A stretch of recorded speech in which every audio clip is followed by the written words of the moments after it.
we have an important choice to make about the direction of our country. I believe we need to lift our vision above the obstacles in place and look to the American horizon. If the people of Iowa vote for me, you'll never be disappointed. I don't disappoint people.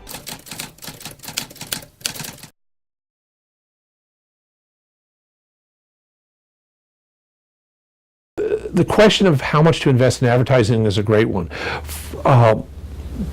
Packaged goods companies that have been around for a long time, they know that advertising gives somewhat of a lift in sales. Okay, but you're talking about maybe 2, 3, 4% lift in sales. Not, we're not in a world where just because you put an ad up, you're going to get lots and lots of purchases.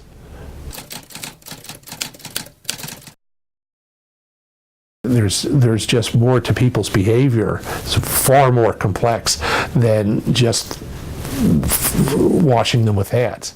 So I think there's a little bit of reality check to that too. And because I do a lot of teaching, I want my students to understand that as well. I want my students to understand that yes, you're a major in advertising, and yes, you will be interested in understanding what it can do, but you also need to know what it can't do.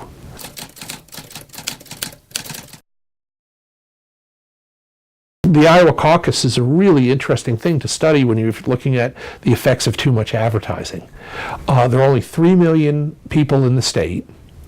There was $42 million worth of advertising, just TV advertising, done in this period from May through February. Past experience has shown the more advertising, the more interest.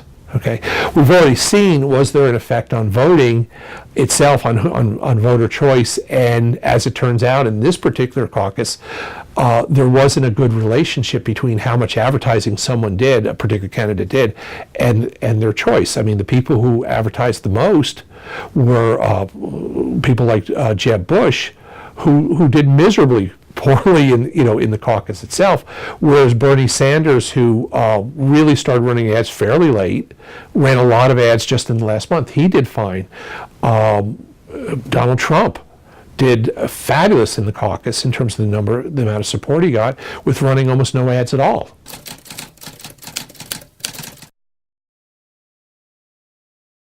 If you're running for president, there's one day every 4 years where people can choose you or not choose you. So I can understand why they would run more ads, and certainly in a more concentrated form. But certainly this year we're seeing not a good relationship between the amount of advertising and whether someone gets elected. And that actually, the same thing happened in 2012 when Obama and Romney ran against each other.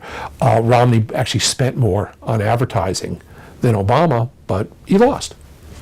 It's a different kind of world, and I'm trying to understand how this media-saturated world works, especially when it comes to organizations and companies. How do they deal with people?